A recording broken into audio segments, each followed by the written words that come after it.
Welcome, Sojourners, to the Women's Leadership Mindset series presented by Teresa K. Page, LLC. My name is Teresa Page. I am your host and looking forward to spending these next few moments with all of you. We have a lot of work to get done on today, but first, allow me to invite you to connect with me by subscribing to my website and YouTube channel. Connect and follow me on LinkedIn, and always feel free to contact me directly via email at teresakpagellc@outlook.com. So what is our goal? Well, as an author, speaker, coach, and mentor, my mission is to help professional women renew their leadership mindset with fresh fire and purpose through the mediums of leadership development and coaching services. However, the Women's Leadership Mindset series is a new initiative intended to spotlight powerful women leaders and how they serve the world through their professions and purpose. So with the goal to help women realize their unfulfilled dreams and re-energize the leaders they always were. This platform is designed to enhance, empower, educate, equalize, and even emancipate, as our special guests share their entrepreneurial stories, provide valuable resources, and guidance in a caring, professional, and impactful manner.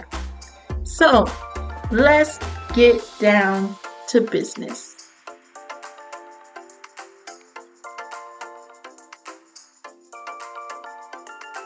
In today's video, it is my pleasure and my honor to truly welcome to our virtual stage Sarah Dawkins, all the way from Alicante, Spain. How are you, Sarah? Thank you, Teresa. It's lovely to be with you again. I'm good, thank you. A little hot because the weather's warm, but no, it's all good.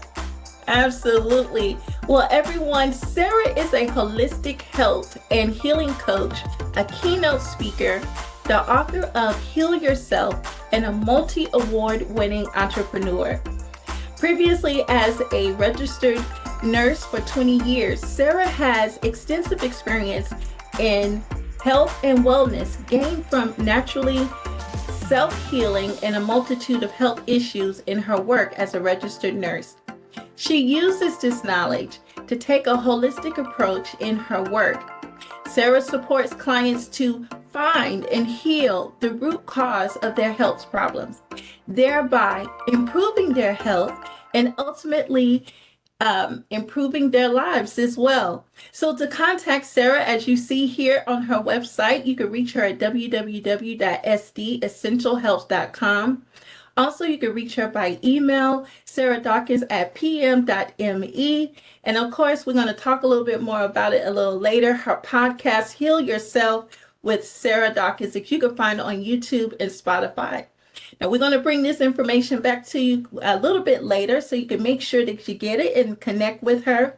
But right now, we're going to go ahead and jump in and start on this conversation.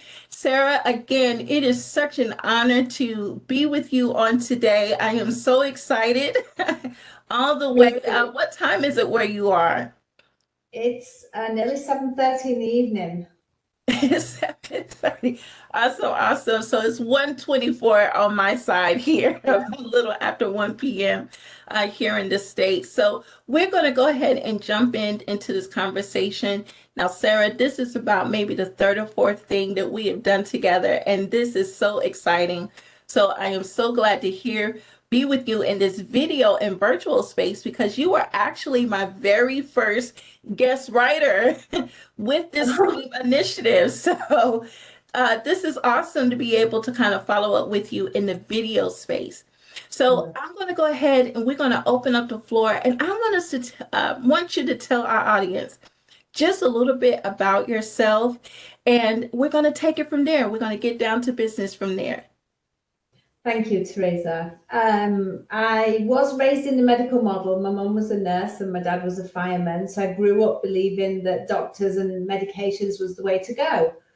But in 2005, when I was working in a hospital in America, because we'd gone out there on green cards, somebody just questioned something I'd said. So I went home, did some research, and that opened the floodgates to natural self-healing. I just did lots and lots and lots of research. So that's how I started my own journey into healing myself rather than taking pharmaceuticals as I'd always done in the past. So I started healing things like eczema and acid reflux, psoriasis, candida, lots of different joint pains. And I ended up with a depression with suicidal thoughts, an underactive thyroid, and I burned my adrenal glands out. So I managed to heal all of that through just natural means without taking any medications for it. And it was a process. And in the process of my healing, I started to write about my own healing, thinking I could help others from the information I've learned from the internet and from what I've done myself, and I've found that I've worked. So I started to write a book. Didn't know what it was going to be about, didn't know how it would end up or where it would end up. And then that little voice was saying, Sarah, you know, who do you think you are? You're not an author. So my book went to sleep on my computer for 5 years. I know, right? Until one day I woke up and I've got to do this. I've got to get lots more people involved. And I reached out on social media and 74 people came back to me and wrote about their own healing. Things doctors said can't be healed, like autoimmune conditions, cancer, multiple sclerosis, ALS, and a whole different range of things.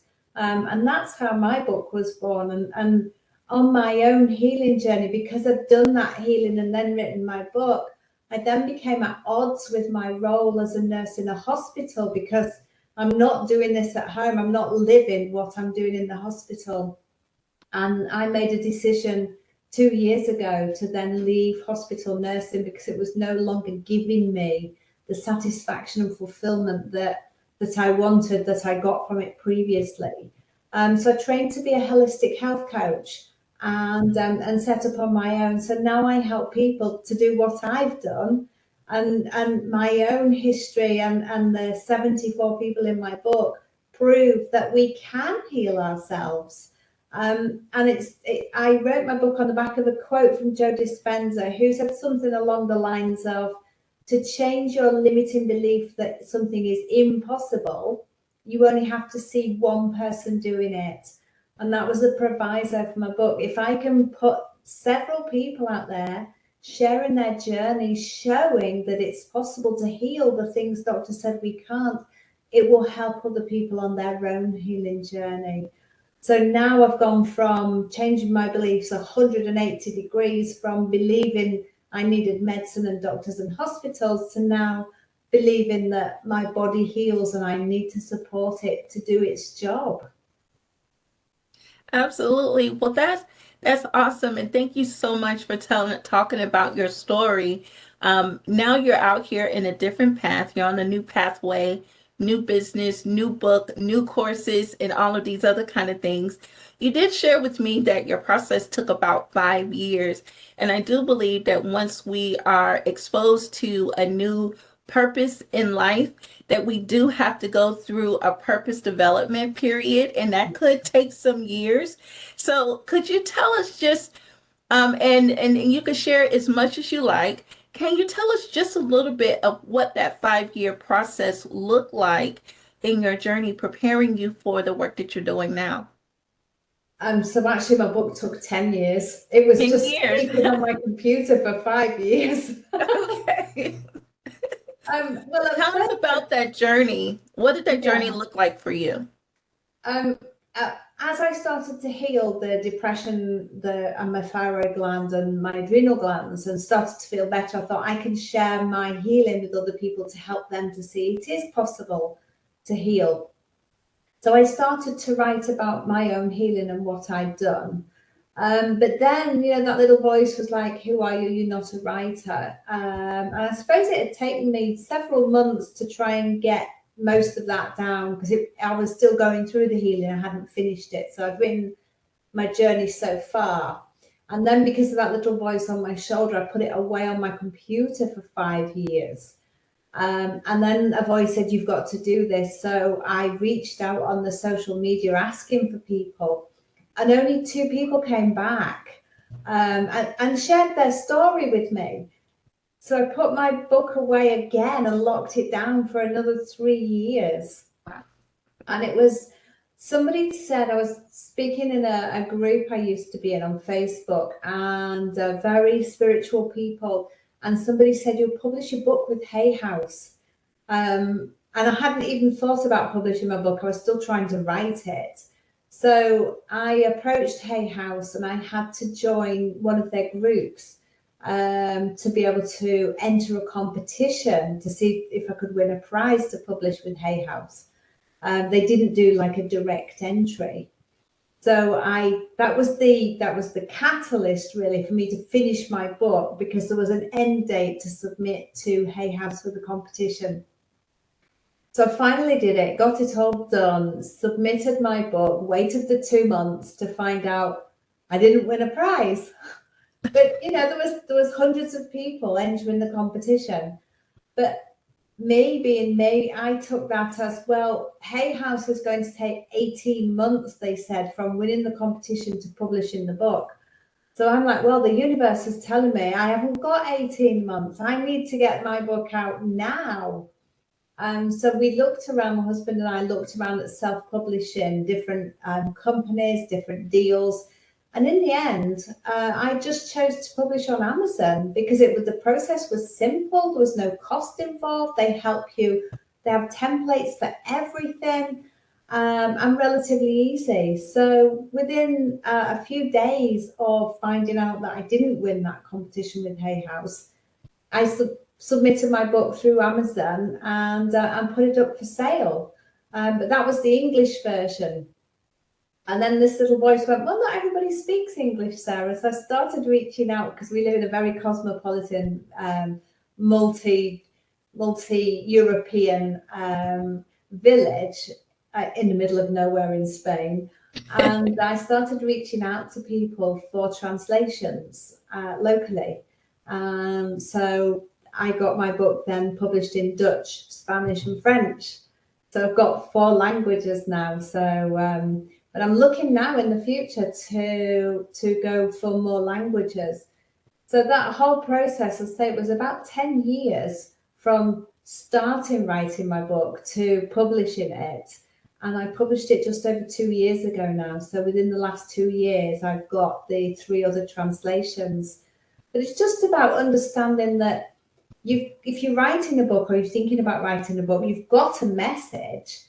And your role is to put that message out to the world, because there's somebody somewhere, lots of somebodies want to know what your message is, and that your message will enhance their lives.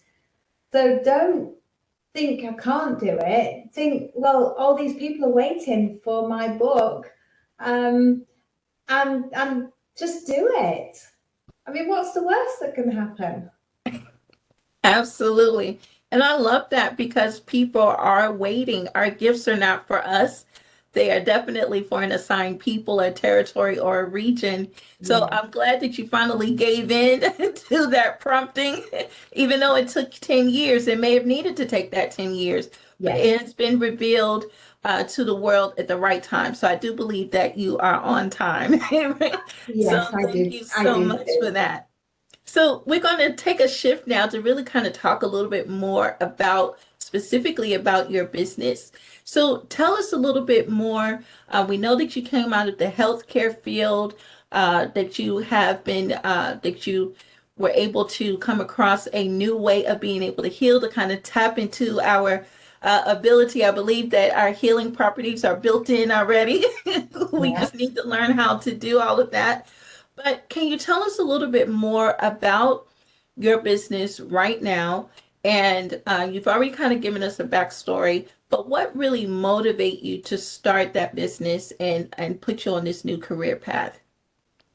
Because once I'd healed myself of things doctors said I couldn't heal, working in the hospital, I was just giving out pharmaceuticals and helping people to relieve their symptoms. And that really got me thinking that actually we're not healing the root cause in the hospital. We're just trying to alleviate the symptoms. And when there's no more symptoms, we define that that person is healed because the symptoms have gone. And I became really at odds with that. Whereas previously I just thought that's how healing is, that you just get rid of the symptoms and you're healed. So looking at when I've healed the root cause of my own problems, I wanted to help other people to understand it's not about just stopping the symptoms.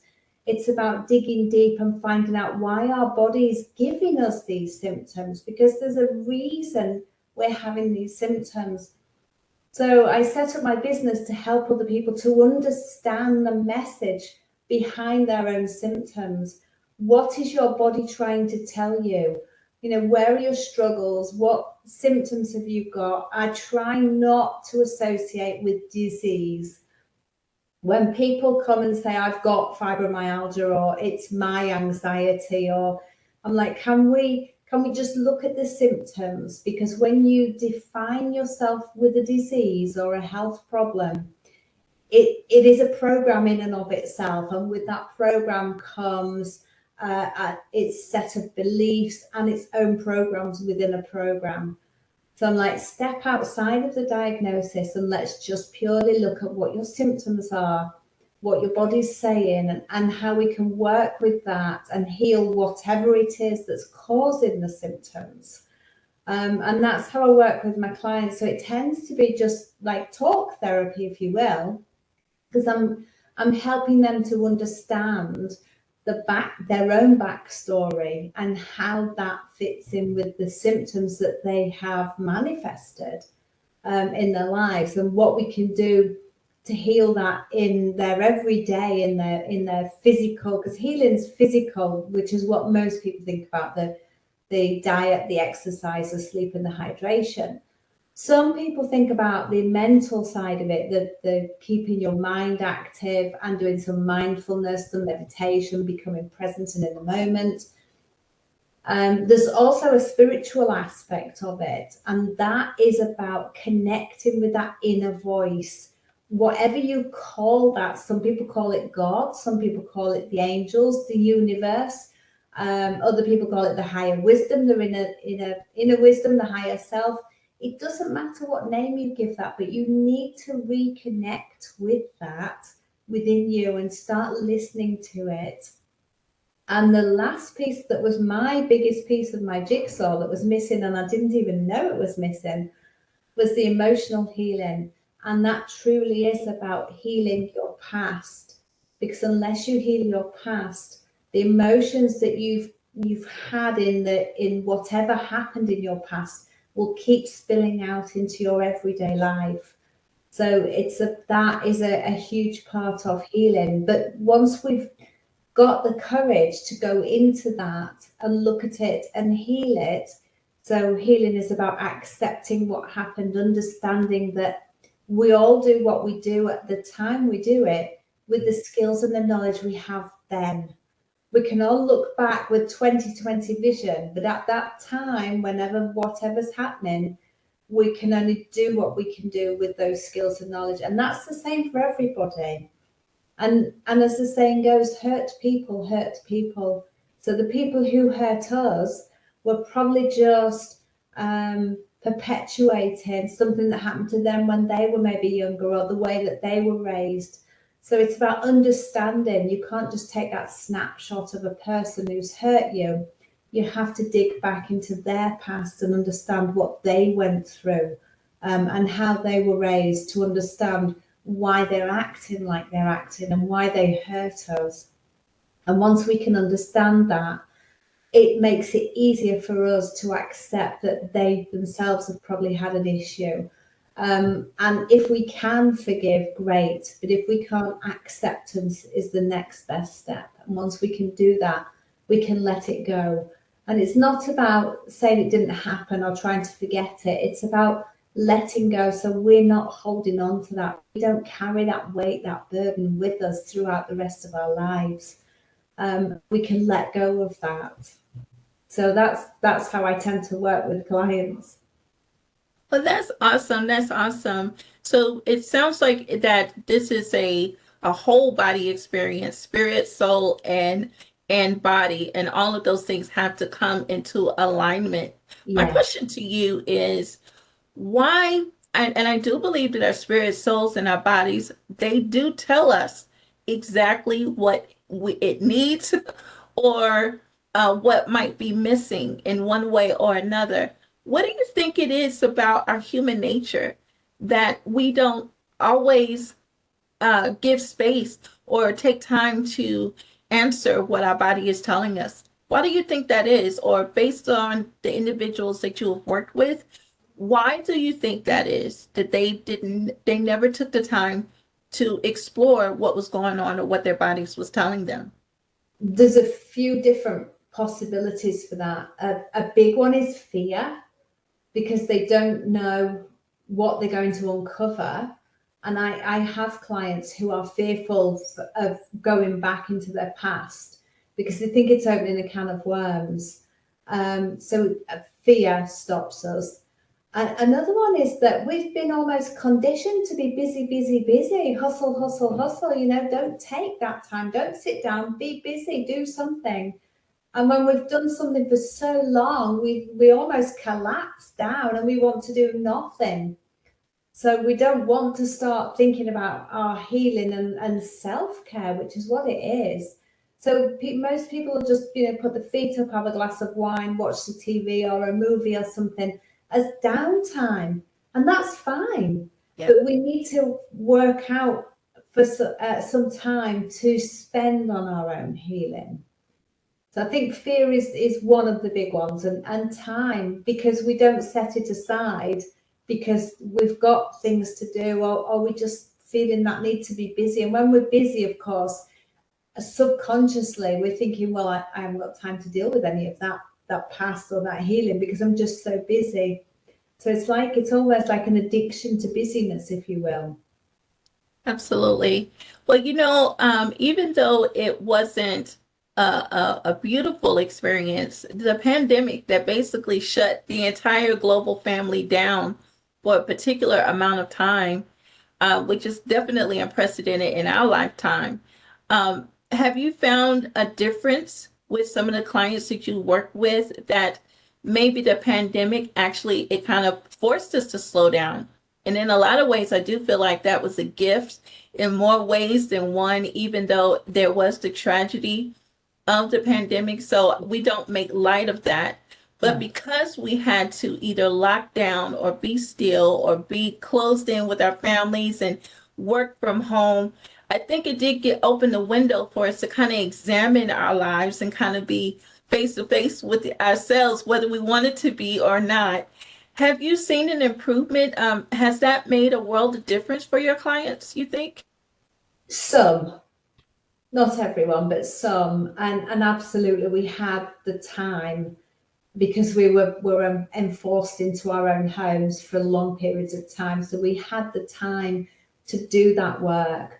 And several people, friends that I've spoken to, not so much clients, have said, I think it was almost like a bit of a spiritual war, if you will, that because we've become so disconnected with ourselves on a spiritual level, that time focused our minds to bring us back and realign us spiritually. Now, not everybody has had that same realization. Some people have just done, hobbies or spent long times on phone calls to reconnect with friends that they've maybe lost. So it's a very, very diverse way of coping with it that people have done. Some of my clients have taken the time not accentuated, have done more healing because they've had the time to, and because they felt the urge to do that healing. And myself included, I did a lot more healing during the last 3 years as well, because we were forced to slow down. We were forced to be with our family and not go out very much. So we did have that time. And I connected at the same time with a lot more people through different social media platforms who were very like-minded. So for me, it's brought me a lot more connections with more like-minded people. Absolutely. And I do believe, and that's what I mean about the gift of the pandemic. Yes. Because it did, I know that we do look at the lockdown. Yes, most of that was mandated. But we've actually been asking for that, whether we know it or not. Oh, if I just had the time. Well, we finally had Yeah.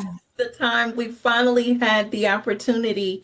And so I really hope more of the global family had taken more advantage of that, because it was an opportunity either to address some health issues or to even pull out some of those, maybe some of the hobbies, or the dust, like you dust off that book or whatever project that you may have been working on, and to build closer relationships. So I was really hoping that we would have learned, instead of looking at it as a forced opportunity, but to understand that this really was a positive opportunity to kind of take us down a different pathway.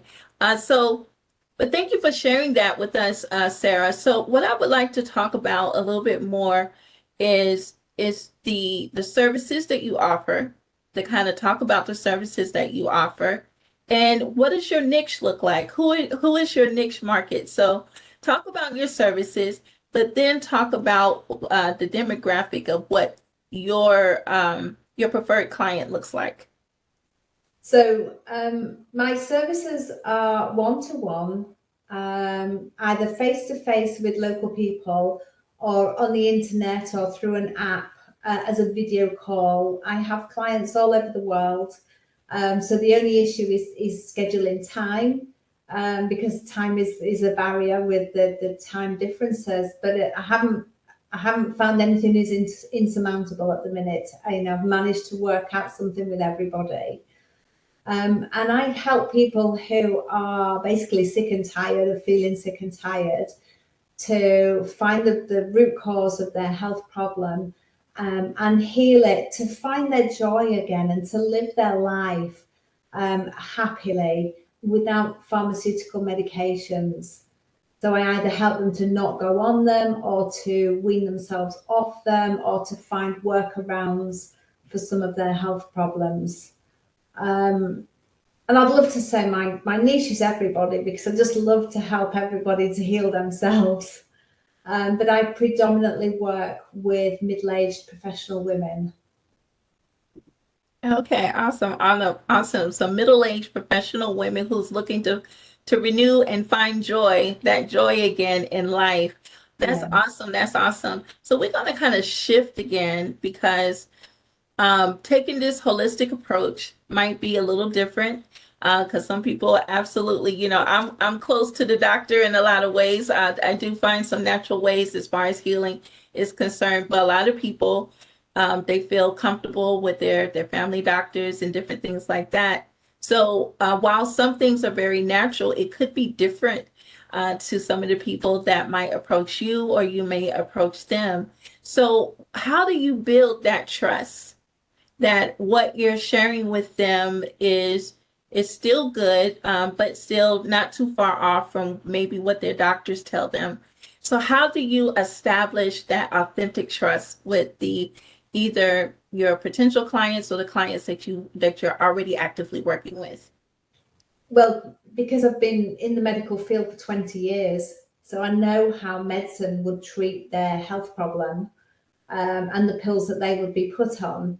And of course, don't forget, for where are we now? 2005. So for 40 years, I was bought into that medical model. So that was my life for those first 40 years, was just go to the doctor, get a pill, and continue doing whatever it was that I was doing without making any changes.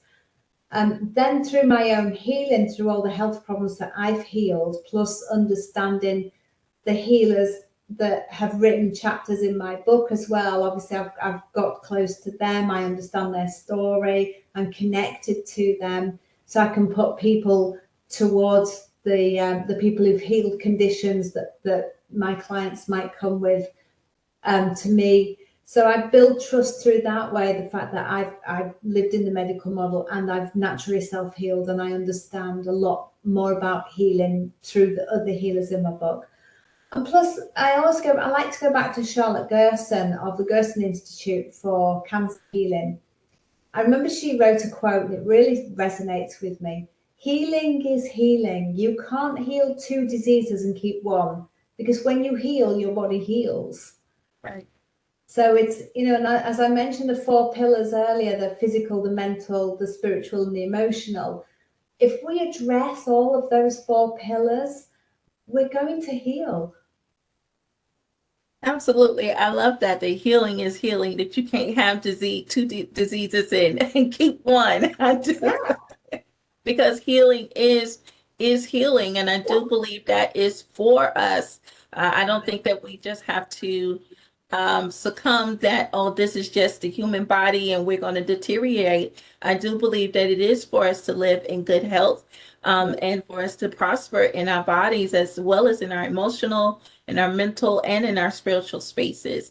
So thank you so much, and I appreciate that. I do believe that your background is a way for people to be able to trust you. So that's pretty cool. So you, as you know, this segment is called the Women's Leadership Mindset series. So as you know, you've heard me say before that I do believe that every woman is a leader, and that she has a controlling influence either over a particular area, a particular people, a particular industry, a cause, or a particular region. So, just based on your journey and what you discovered about yourself as an entrepreneur, what kind of leader would you say? How would you describe what kind of leader that you are? Well, funnily enough, Teresa, when I did my master's degree at university, it was a leadership in nursing degree. And that was one of the first modules. What kind of leader are you? And I'm like, I don't know. And we did all these exercises and quizzes and tests. And it turns out I'm a servant leader. So I lead as a role model. I understand what people want and I help them through what they want rather than what I want. And I'm just here to serve. That's wonderful. Well, that's wonderful. So you shared with me that a part of that development was in that education space, as far as working on your master's, and it sounds like you may have had to take advantage of some self-assessments as well to kind of narrow that down as a servant leader. So, what other tools or methods do you also use to help to maintain or to enhance upon your leadership mindset now that you're finished with your master's? How do you maintain or how do you upskill on what you've already learned or mastered? I just read.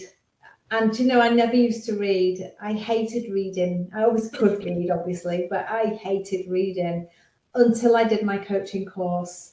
And I remember reading something, I think it was J.K. Rowling said, if you don't like to read, it's because you haven't found the right book. And when I did my coaching course, we were recommended about 8 different books, I think. And I'm like, oh no, I've got to read all these books.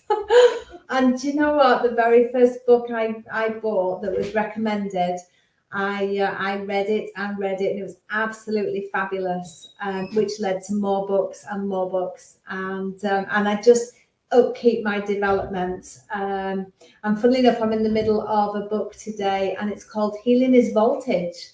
And it's about using electrical current and our pH of our body. So it's just so wonderful to be able to tap into healing on so many different levels and understand it through so many different eyes and views as well. Because, we all think of healing as just alleviating symptoms, but there's so much more to it. So reading, lots of reading, and I talk to other health coaches, and obviously I'm learning when I'm talking to my clients because I'm learning about their background and why they've developed whatever it is that they've developed. So that also is adding to my own knowledge base, as well as helping them on their own healing journey. Awesome, awesome. So reading and actually learning from the people that you're serving, I think that's awesome. That's a Yeah. great way to continue to develop that leadership mindset. So, Sarah, as we prepare to kind of wind down our conversations, one of the things I want to know is how do you want future generations to benefit from the work that you're doing today? I want them to understand, first and foremost, that a belief can be changed. Like I believe totally in the medical model. And then after doing some research, I flipped that around and I believe totally that my body can heal itself. So I'd love them to become conscious of their beliefs and know that they can change them. They're never, ever set in stone. And understand as well that their beliefs basically run their lives. So it's the beliefs that is running your life in autopilot through the subconscious. And also just to believe that you can do whatever it is you think you can't, because we put our own blocks on our lives. And yet, if we believe we can, well, as it Henry Ford said, if you believe you can or you believe you can't, you're right. Just believe in yourself. Like I did with my book. I'm like, well, I'll just do this. No, I won't. Yes, I will. No, I won't. Just run with it. Just believe you can. Really, I think belief is the biggest thing. Belief in healing, belief in your ability, believe you can do it. Just go for it and try it. Absolutely. And that also sounds like wonderful tips to and words of encouragement to give someone who might be looking or considering to step out into their dream career or into a new business for themselves, or even for someone who might be feeling stuck Yeah. in their current business or their careers. Is there anything else that you would share? Any other tips or encouragement for those kind of individuals who are either ready to step out to do something different or might be frustrated where they are beyond what you've already shared? Take a deep breath, count to 5, and then just do it. Just do it. Don't procrastinate. I know it's a bit of a tagline, that, isn't it? But don't procrastinate. Just believe in yourself and just try it. You know, what's the worst thing that can happen? Just try it. Because we all think about, what will other people think of me? And you know, other people aren't even bothered with you because they're too busy living their own lives. And it took me a long time to understand that. So just try whatever you want to try, do whatever you want to do, just step out and try it. What's the worst that can happen? If it fails, like we went to America forever, it lasted 2 years, so we went back home. We tried it, we did it.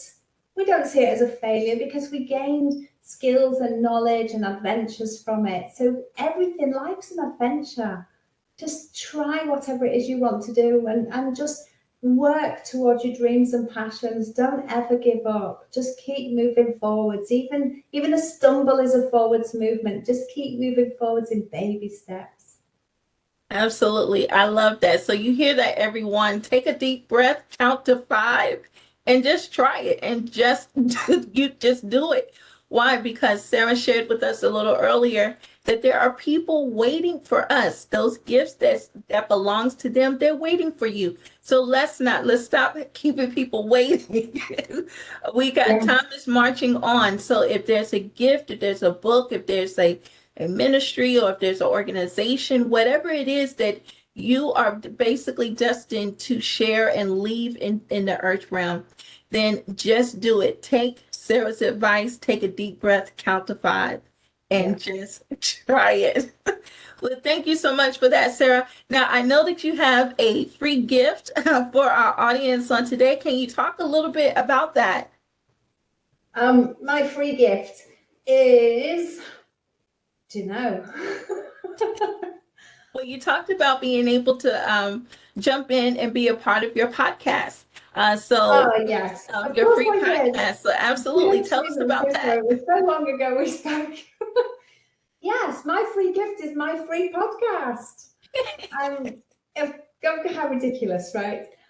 It's on YouTube under Sarah Dawkins Essential Health. I'm on Spotify, iTunes, Google Podcasts, and Amazon Music, and it's all free. And I'm sharing the healers from my book and health tips. And I've just started writing short comedy, humorous sketches for some audios, sort of 10 minutes long maximum, just to help get the message over in a different way. So please come and join me, sign up, subscribe so that you don't miss it. There's lots and lots of health tips and free information from a whole range of different beautiful people. Awesome. And we can find you on YouTube and Spotify. Are there any other platforms to find your podcast? It's on Apple iTunes, Google Podcasts, and Amazon Music. Awesome. Well, thank you so much. We're definitely going to make sure that we share this information again with the audience. Well, everyone, we want to say thank you so much for joining us on today.